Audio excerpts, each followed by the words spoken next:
یا ګناه چې ده هغه د خپلې ګاونډۍ سره زینا کوي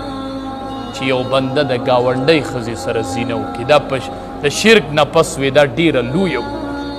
ګاونډي په تا اعتماد کړی دی ګاونډي په تا تکیه کړې ده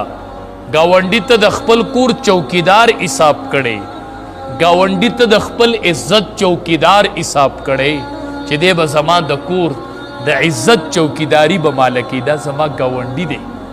او ده ورسره دا خیانت وکړو نبی علیه السلام فرمایي د شرک نه پس لویه ګناه بیا ده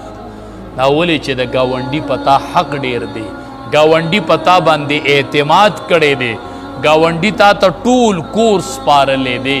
نو چې ګاونډي ګورئ د چا نه نه خفه د ګاونډي ډېر خیال ساتئ چې څومره رانه کېدلی شي د ګاونډي سره ښه روابط صحابي باره کې راځي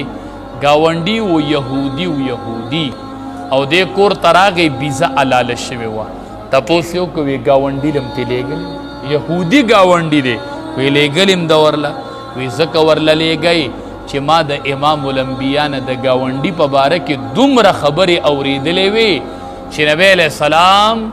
زه دې ته رسېدلم چې نبی علیه السلام یې را سره په میراث کې شریکوي دومره ما د امام الانبیا نه د ګاونډي حقوق اورېدلې دي نو لحاظه وی ګاونډي کرته ولیږئ نو چې کور کې څه پخ کړی پوخ کې لږه شوروا ډېره اوبه لږې ډېرې ووله او د ګاونډي برخه پکې وکړه چې دې سره به ما ته ګاونډي و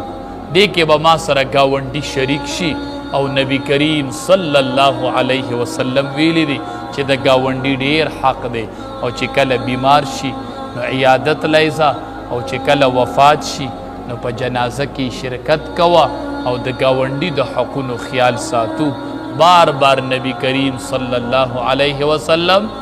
ګاونډي باره کې تاکید کړی دی او لومبۍ جګړه به د قیامت په ورځ د ګاونډي پیش کیږي مخې ته به دا عدالت راځي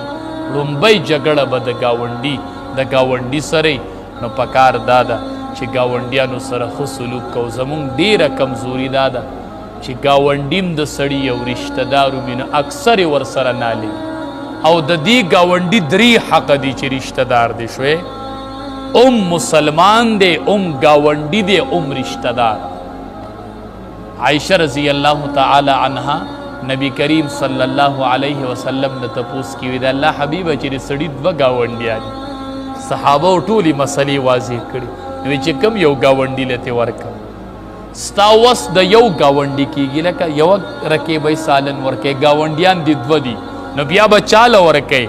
امام الانبیا ورته وفرمیل چې وی د چا د کور دروازه درته نږدې دوه ګاونډیان دي نو هغې کې چې د چا د کور دروازه نږدې ده نو د هغه حق سیوا دی هغه له ورکړه دواړو له نشي ورکولی یو له دې وس کېږي نو چې د چا د کور دروازه درته ډېره نږدې نو وی بیا په دغې دوو ګاونډیانو کې د ده حق ړومبی دی او بیا ترې نه ړومبی دله ورکه او ډېر کرته کمې زموږ نه داسې کېږي اکثر د سړي په ګاونډ غریبي